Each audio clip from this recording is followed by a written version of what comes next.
Mr. Marcus Bledsoe. Marcus, are you there? Yeah, I'm here, man. What's going on, brother? Hey, what's Appreciate going you on, having me man? How on. you doing tonight? I'm enjoying life, man. Thank you for asking. Hey, not a problem. Okay, first question. Can you give a 2-minute overview of who Marcus Bledsoe is and what makes you different? Absolutely, man. I'm out here in Houston, Texas. I've actually been in Houston for about 6 months now. I'm originally from San Antonio, Texas. I've been in San Antonio for about 10 years. I shouldn't say I'm from there. I was born in Jacksonville, North Carolina. So out there where you at in North Okay, I Carolina. didn't know My dad that. was a, go ahead. Yes, I didn't know that. That's good to know. Yeah, man. My dad was a Marine, so he was stationed on a base called Camp Lejeune out there in Jacksonville.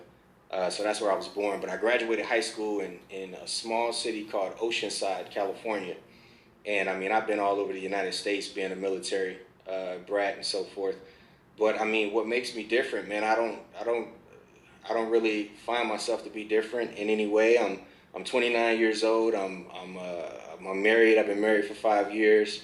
I got a brand new, beautiful little baby boy. He'll actually be 3 months old tomorrow. So I mean, when you talk about having a why and a reason for grinding, that's definitely my reason for grinding these days. In addition to what you were talking about a couple of days ago on the scope, legacy. Leaving a legacy is something that's majorly important to me. But other than that, man, I mean, there's really nothing that sets me aside from anybody else out here in this game, grinding, trying to make it to the next level. I got to give God all the glory and the honor for where I'm at today, because my life was definitely on a different path before He came into it 9 years ago and showed me, opened up my eyes and gave me a purpose to live for, and so forth. So, I mean, that's just who I am, man. I'm young. I'm hungry. I'm trying to take my business to the next level, and help of the Lord, we're going there. Awesome, awesome. That's great, guys. See, that's what it's about too, man. You got to give God the glory. Sometimes we overlook that part. Some people be like, oh, you try to be politically correct or try not to offend people. But you got to give credit where credit is due. And it's because of God and because of the Lord that we are where we are, all right? The next question, how long have you been investing in real estate? And what did you do prior to getting into real estate? So I've been full time in this business since December of 2011. So I'm going on, I guess I'm going on 5 years. It'll be 5 years in December, full time in this business. And prior to wholesaling, I was a leasing consultant for a property management company in San Antonio. I worked for a couple of apartment communities. We managed 250 plus unit properties. Prior to that, I was a licensed real estate agent, and I've been a licensed real estate agent for going on 9 years now. Okay, cool, cool. And the next question is, you're in two different markets. What has been the biggest challenge of being in the real estate and being in real estate in Houston and in San Antonio? What's been some of your biggest challenges? Man, the biggest challenge I would say is really just learning and understanding the market. Um, Knowing your market is very important. See, I know the market in San Antonio because I've been grinding in San Antonio for 4.5 years now. I just recently moved to the Houston market, and I've been here for 6 months. I've taken down 3 deals so far, um, but I haven't really started marketing hard here in the Houston market. Um, my primary business is still there in San Antonio. And honestly, man, I mean, I've just kind of got the business down to, I've got my system solid. I've got an acquisition associate in San Antonio, so I very rarely have to actually go to San Antonio to look at a property. Anytime I go to San Antonio to look at a property, it's just because, I'm curious about it. I have a flip that I'm about to close on tomorrow, which my team is going to be rehabbing and then putting back on the market. So I went out to look at that property. Um, but I really don't see a challenge with being in two markets. But I mean, the biggest challenge I guess I've faced being in this business has just been staying motivated through all the tough times. Staying motivated through all the tough times because the business definitely has its challenges, and it gets difficult sometimes, and especially when you are a solopreneur, and you're an entrepreneur, and your family and your friends around you can't really grasp and take hold to your vision, and so you're trying to help them to see what it is that you're accomplishing and what it is that you're doing. You almost have to keep yourself motivated, because nobody is going to motivate you like you motivating yourself is going to motivate you. So I guess the biggest challenge has just been staying motivated all of these years. Okay, great. And my next question is, I noticed you mentioned earlier about your little man being 3 months, and you say you was also married. You've been married for 5 years. So congratulations to that. Who is someone else? And you're very welcome. Who is someone else that motivates you, or do you have a mentors? Can you kind of talk about someone else that inspires you or motivates you to keep going hard? Man, I've followed a lot of guys over the years. And so I could throw a lot of the names out there that I follow that keep me motivated and driven to take it to the next level. I've been very blessed and fortunate to be able to clear the 6-figure mark these last 2 years. And my goal is to take it to the 7-figure level. So I believe in having strategic mentorships in place. So as you know, Ray, and your viewers might not know, but you and I are going to get an opportunity to meet each other next month at the Deal-a-thon that's being put on by Mark Evans. And so strategically, I'm following 4 guys right now. Sean Terry, because he's doing 7 figures, and I'm trying to take my business to the 7-figure level. Cody Sperber, because he's killing the game and been doing 7 figures for multiple years. Mark Evans, definitely, because he's crushing the game. And then my man out in Tampa, Florida, Kenny Rushing, because he's just the godfather of the business. And I really wish he would put more content out there so that we could see what he's doing to stay motivated. But those guys, they drive me to take it to the next level. Wow, man, and look, guys, if you by some chance you don't know who those guys are, look them up. Sean Terry, Cody Sperber, DM Mark Evans, DMDN, and Kenny Rushing. All these guys are wealth of knowledge, a wealth of information. They've been in this business for a long time, multi-millionaires, guys. And so remember how I always talk about, if you want to go up, you got to grow up and sew up. And so having said that, you got to be willing to go and invest in making contact with these guys and stuff. And so I'm glad that Marcus brought that point to the forefront. The next question is, what are 4 things that newbie investors need to do to get their first deal? And can you also talk about this new ebook that you're working on about the 9 steps? So what are 4 things that new investors need to do, 4 to 5 things, or maybe even 9 things that new investors need to do to get their first deal? Absolutely. I'm a real estate agent, and I'm an agent in the state of Texas. And so I'm a firm believer in having access to the MLS. I think that's like the first thing that you need to do. You got to get access to the MLS so that you can run comps on properties and leads that are coming in. And then I also use the MLS for other purposes as well. I'm able to build direct mail lists through the MLS. And then due to the fact that I'm a realtor, whenever I actually close on a property, whether I'm going to wholesale it or I'm trying to retail it, I actually list the property myself. But I think that the first thing you got to do is get access to the MLS. So if you're not licensed, make a friend who's a realtor, or connect with a family member or a friend of a family member who's a realtor and get access to the MLS. And then from there, man, it's just about having a mindset that, you're going to succeed whatever it takes, Ray. Yep. I mean, I don't care if you're facing foreclosure. I don't care if you just lost your job. I don't care if you're in a negative equity situation where not only do you not have any money, but you got so much debt that you're you have a negative net worth. I don't care what it is, what challenge you're facing in life. You have to develop a mentality that you're going to succeed no matter what. That's right. So get access to the MLS, have the right mindset, and then from there, having that mindset that you're going to succeed no matter what happens, that's really the foundation. From there, the ideas are just going to begin to flow. And, I'm a firm believer that you know, God helps us, to accomplish what it is that we set our hearts and our minds to. That's And right. I believe that he just begins to just drop inspiration and ideas into your mind and into your spirit about what to do to accomplish what it is that you're trying to accomplish. But from there, I mean, you definitely need to be driving for dollars. You definitely need to be trying to put together a marketing budget so that you can send out some direct mail. And you need to be generating leads, and you need to be generating offers, making offers on a daily basis. So I hope that answers the question. Oh yeah, for sure, definitely, man. And look, guys, I hope you guys got those nuggets and that piece of advice down. Write it down. Make sure you go back and look at the replay because what Marcus just shared is golden. Now, before we came on, Marcus, you mentioned something about some of your activity today. Can you kind of recap what you did today prior to us getting on this broadcast and what FedEx brought to you today?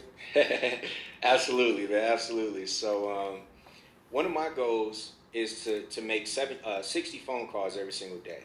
So I'm on call number 10, 15, 20, 26. So I've made 26 calls today.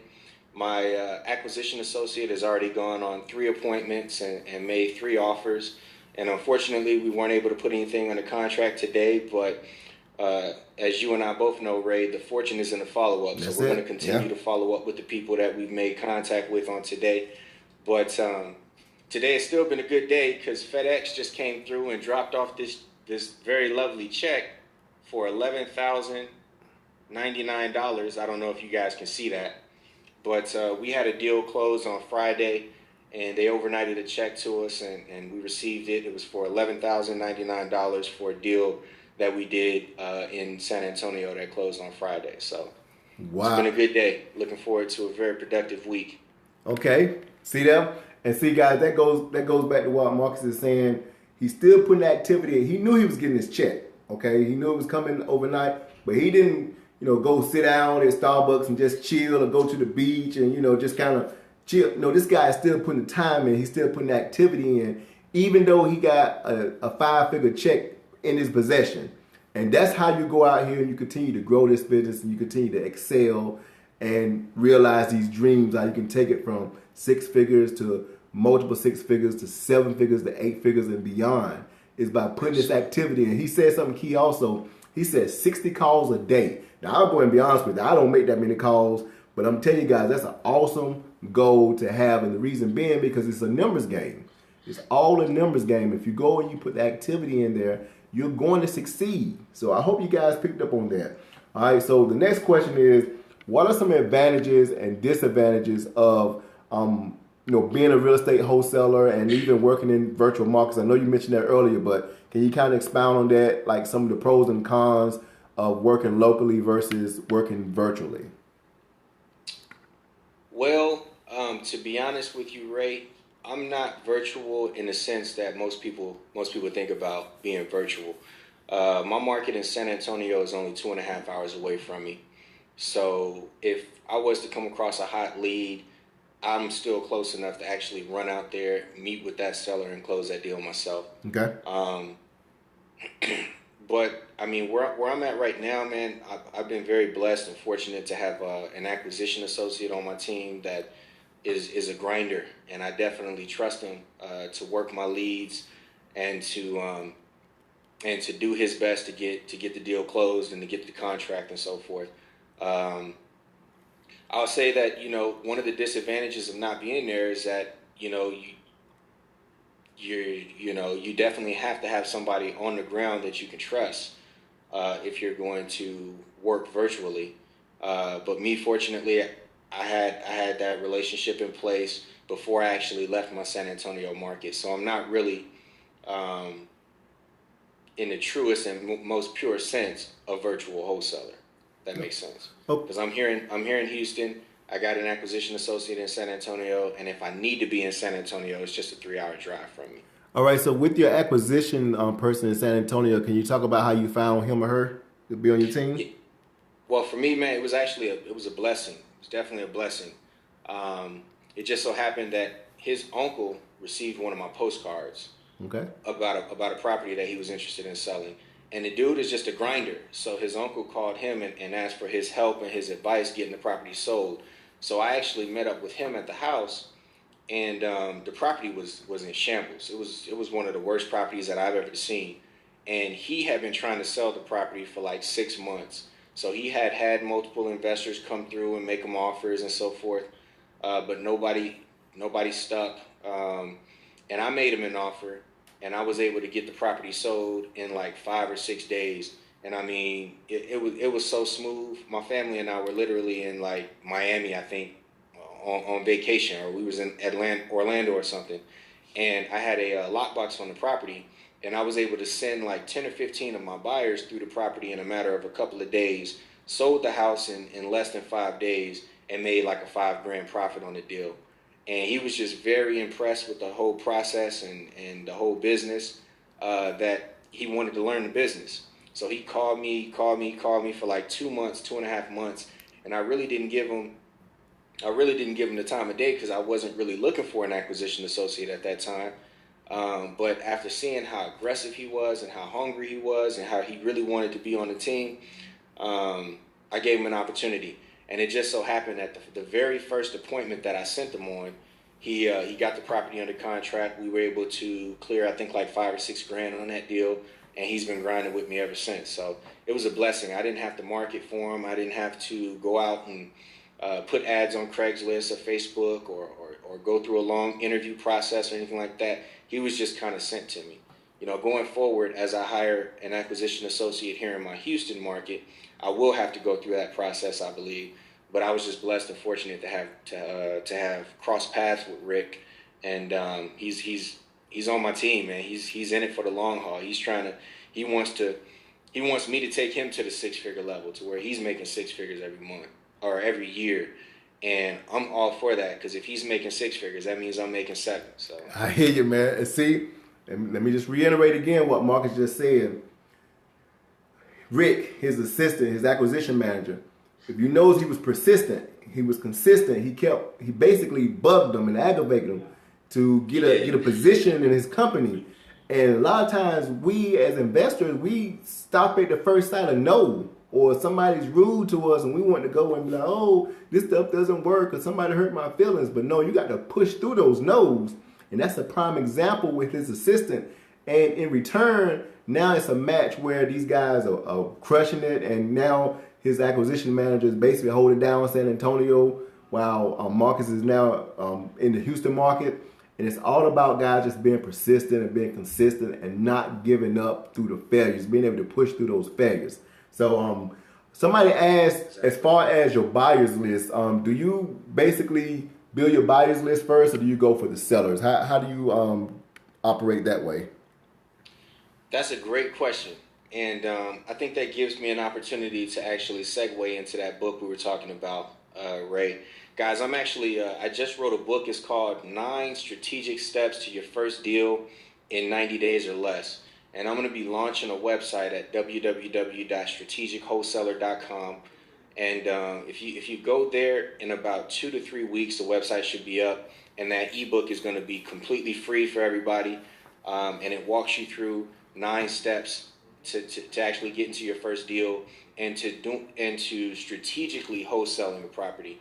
And I haven't really shared this with anybody, but what I'm going to actually do is I'm going to go into a brand new market, and I'm going to implement these 9 steps, and I'm going to record the entire process, and I'm going to also post that up on the blog, and that'll be available for people to see that not only did I write this book to help people out, but I also practice what I preach. So to answer your question, I believe in building a buyer's list first, because by building the buyer's list, you know exactly what you need to go out there and find, because you know exactly what your buyers are looking for. You know what they've purchased in the past, and there's no guesswork in it whatsoever, especially if you're in a state that's not a non-disclosure state. In Texas, we're in a non-disclosure state, so unfortunately, it's not the law that a seller must disclose what they sold a property for. So the only way you can determine what somebody sold a property for is if they sold it on the MLS through a realtor. But if it was a private sale, if it was an off-market cash sale from a seller directly to an investor, here in Texas, it's not law that the seller discloses what the property sold for. But in non-disclosure states, it is the law. So what you can do is you can go into public records, you can do a search for all the absentee owners that have been originated in the last 3 to 6 months, and you can find out exactly who the major players are in your market, what types of properties they're buying, and exactly what they're buying those properties for. So before you ever pick up the phone to cold call a buyer, to cold call any buyer, I believe that's a waste of time. You can actually find out exactly what buyers are buying in your market by just going into a public record and pulling that list. And I actually talk about that and go a little bit more into detail with video aids and everything in that book, The 9 Steps to Your First Deal in 90 Days or Less. So hopefully that answers the question, Ray. Oh yeah, definitely. And got one more question for you before we open it up for Q&A. And I asked everybody this question, but I want to get your viewpoint on it. What are the 3 mistakes that someone should avoid once they close their first deal? That's something in your book as well. So can you kind of expound on that? Absolutely. And man, I can speak on this from personal experience. 3 mistakes that I see newbies make when they close on their first deal. The first one is not hiring the right mentor. You know, I was very stubborn and very rebellious when I first got started. And actually, I shouldn't say that. Because when I first got started, Ray, I got my first 3 deals closed by simply just going on YouTube and getting information and downloading people's ebooks and following people's blogs. I got my first 3 deals. Okay. And then I said to myself, I really do need to hire a mentor to take my business to the next level. But I made the mistake of hiring the wrong mentor, and it cost me $28,000. I hired a national chain to mentor me who didn't know anything about my local market and really wasn't even up on the strategies that were working in today's market. Cost me $28,000. And anytime I tell people about this experience, I say, you know, I got more value from a $97 ebook that I bought from Chris Chico than I did from this $28,000 program that put me in some serious debt, that messed up my whole financial situation at that time. So the biggest mistake that I see new wholesalers make when they close their first deal is not hiring the right mentor. You definitely need a mentor, but you got to make sure it's the right one. Wait a minute, Marcus. You said you invested $28,000 in the course. I'm not asking what course this is, but can you kind of explain to me, because I'm a little confused there. What was it about this information, or what made you decide to pay $28,000? Because I mean, some people need to hear that, because some folks that are listening probably experienced that or something similar. So what was it about that $28,000 course that drew you in? And like I said, you don't have to disclose who it was. Man, what it was honestly, man, they the way they sold the information, you know, they literally made me feel like I was buying a franchise. Oh, like they was about to open up the operations manuals and show me exactly how to start a business that was going to generate, you know, consistent revenue and profits. Right. And that wasn't what the situation was. You know, when I actually ended up putting $23,000 worth of debt on my wife and I's name, and then, you know, coming out of pocket for the balance, and we actually got the material, it turned out to be nothing more than a bunch of, you know, pre-recorded webinars by people from all over the country and things of that nature who weren't necessarily even good teachers. They might have had success at what it was that they were teaching in the course, but I can literally remember watching a webinar that had like 45 minutes, and I'm not exaggerating. It had like 45 minutes of dead space because they had some technical difficulties. I mean, this is how garbage the back end content was once I actually got in and was able to go through the program. I mean, it was just garbage. But the way that they sold it to you, man, they sold it like they was literally like it was a McDonald's franchise that they was about to open up to you. And I went through the whole.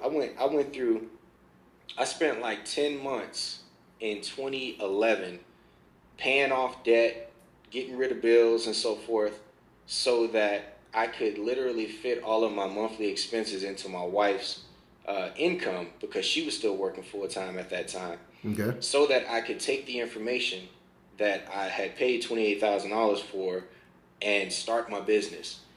In addition to the information, they had a mentor come down from like Iowa or Idaho. I don't even remember where he was from, but he came down to my market and he was supposed to spend 3 days with me basically. And the way that they sold it to me was, I felt like I was literally going to be learning from this millionaire real estate investor. Like, he was going to open his business up to me and show me what he was doing. Mm-hmm. He came to my market and he showed me how to drive for dollars, brother. Wait a minute, Marcus. You spent $28,000 learning how to drive for dollars. Hey, you better be riding around in some Bentleys and some Phantom Rolls Royces and all that stuff for that kind of money, driving for dollars, guy. That is funny, man. That's amazing. But the great thing about that, guys, I hope you listen to this. He didn't stop, because that right there would discourage a lot of people from continuing with this business, and he used it as fuel. So congratulations. Can you go ahead and give those other 2 points, then we're going to go ahead and open it up for Q&A. The last 2 is not reinvesting. Not reinvesting most, if not all of your profits, your beginning profits, back into scaling and growing your business. Okay. And then the third mistake that I see people make is not building 3 very vital marketing funnels that are going to help you to continue to grow and scale your business. You need a buyer funnel, you need a seller funnel, and you need a private lender funnel. And you got to strategically build systems around those 3 funnels to keep having leads coming in every single day, tracking your progress, so that you can scale your business and grow. Because what I've identified, by being in this business for a number of years, is that when you have a mentor in place and they show you how to put systems in place, it's very easy to go from making $0 to a 6-figure business to a 7-figure business in this business, if you take the right steps and you don't make those 3 mistakes. Awesome. Okay.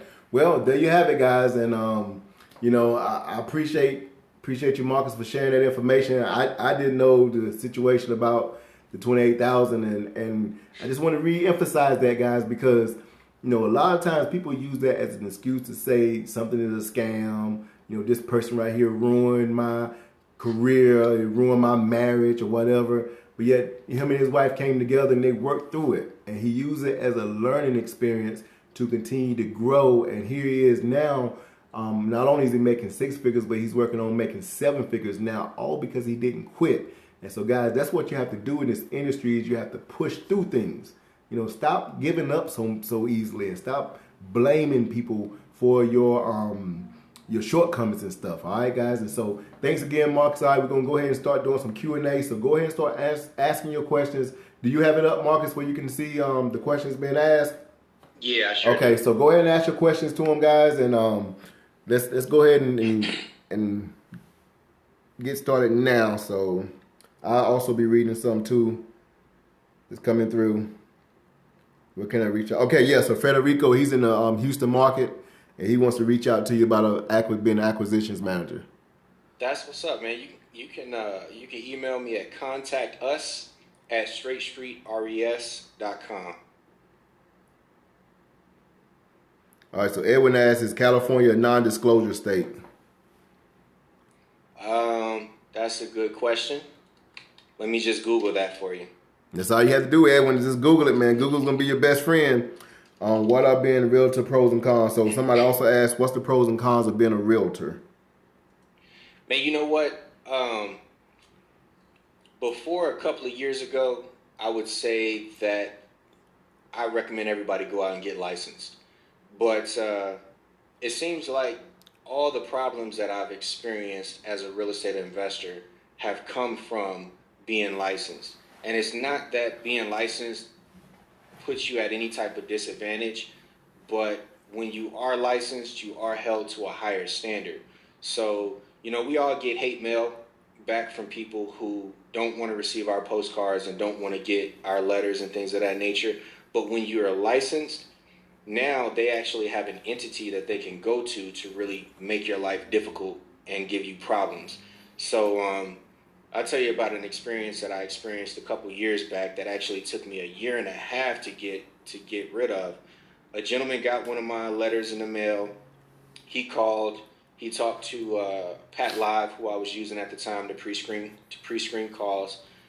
He left a little bit of information, but it didn't really seem like like he was a serious and motivated seller. Mm-hmm. So what I did was, as opposed to just calling him back and wasting his time and wasting my time, I simply just sent him an offer. And he received the offer, and it turns out that he had given Pat Live all of his properties. He was an older landlord who had been in the business for a little while. He had accumulated some properties, and I made him an offer on his entire package of properties. And long story short, he got the offer, and he wrote a complaint not only to the Attorney General's office, but also to the Texas Real Estate Commission, and accused me of targeting him because he was disabled and because he was elderly and a whole bunch of nonsense. Mm-hmm. A bunch of nonsense. Mm-hmm.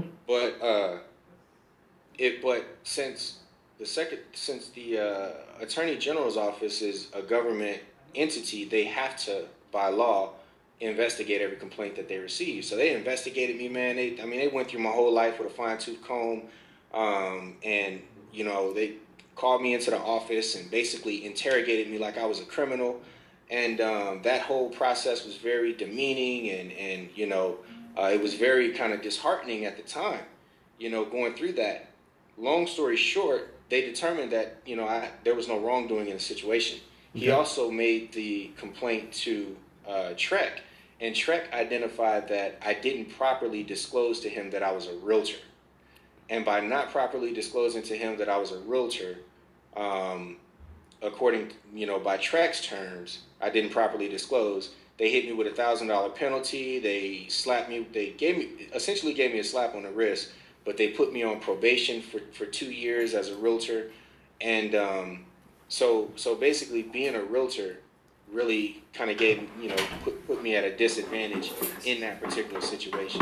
Now I took it as a growing and a learning experience, because now there's proper disclosures on everything that I send out. All of my initial marketing has the proper disclosure on it. Every contract that I send out, my credibility kit discloses that both my wife and I are now realtors. So it helped me to really tighten up my business and my business processes. But when I was going through that situation, which again took me a year and a half to get out of my life, it was a little disheartening. I'm just curious, just to kind of go ask you a question from that situation, because I know you said a year and a half to go through that process. How much do you think going through that had cost you in revenue? Because I know it's pretty stressful, as you just said. I'm just kind of curious. I'm pretty sure because you probably kind of real hesitant about doing marketing and stuff. So what kind of effect did that have on your business? Man, I tell you, I can remember the day that the people called me in for the interrogation, the Attorney General's office. Mm-hmm. That same day I had a seller appointment after that appointment. And I was just beat up. I didn't even make the seller an offer. And I should have put that property under contract. Mm-hmm. But I said to myself, man, I'm not even going to put this property under contract because, I'm going to wait and see what goes on, with this whole situation. Because I literally felt like they was going to try to shut me down and tell me that I couldn't operate a real estate investment company in the state of Texas anymore. Mm-hmm. I can't really put a number on what it cost me monetarily, but it was, a little bit of stress, definitely a lot of stress and a little bit of heartache and anguish. Got you.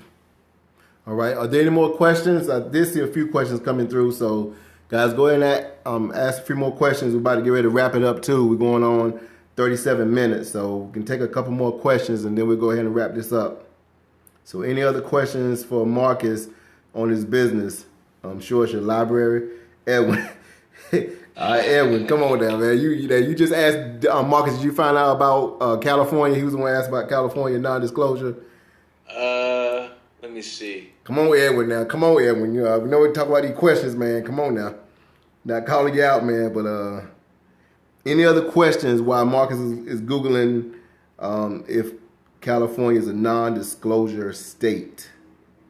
It doesn't look like California is a non-disclosure state. It looks like just Idaho, Indiana, Kansas, Mississippi, Missouri, Montana, New Mexico, North Dakota, South Dakota, Utah, and Wyoming. And this is coming from an article on Bigger Pockets. Cool. All right, somebody asked, what are some characteristics of a mentor? So some characteristics of a good mentor.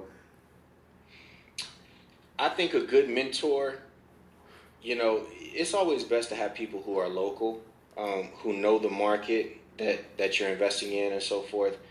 But really, the most important characteristic that a mentor should have is they should actually value you, and they should actually care whether or not you succeed. Now, you got to bring the work and the diligence and the persistence and the consistency to the table. But your mentor shouldn't be national, and you shouldn't just be a number to them. Somebody that they just throw some information to, and then really it doesn't matter what happens to that person. They should really be somewhat invested in whether or not you succeed. Okay. Somebody also asked about the buyers list. I can't remember what that question was about the buyers list. I don't know if you saw it or not, but probably. Oh, somebody did ask you earlier too about your leads. Like, where do you normally get your leads from? Your seller leads?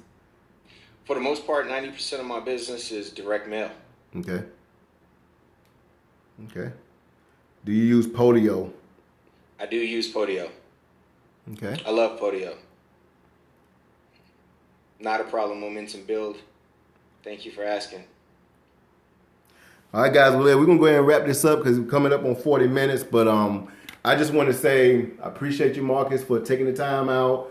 Like I said, I know you're a pretty busy guy. Let me see what's the pay structure. Did you read those? Did you read those questions? Yeah, I can answer that question. Okay. I pay my acquisition associate 15% of the deal. 100% commission? 100% commission.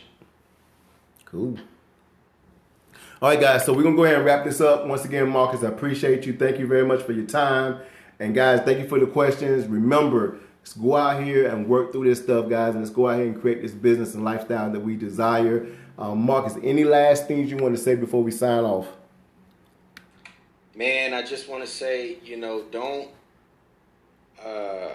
don't just make a living, make a life.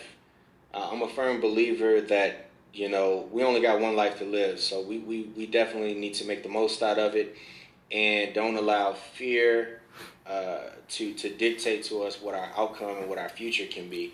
Anybody on this call, and I see some major players on the call, it looks like there's some people out there who's closing deals. But if you're new and you don't have confidence as to whether or not you can do this business, you can do it. I'm here to tell you that I believe in you, even if you don't believe in yourself. You can do it. Go out there and crush it. And here's to y'all's success.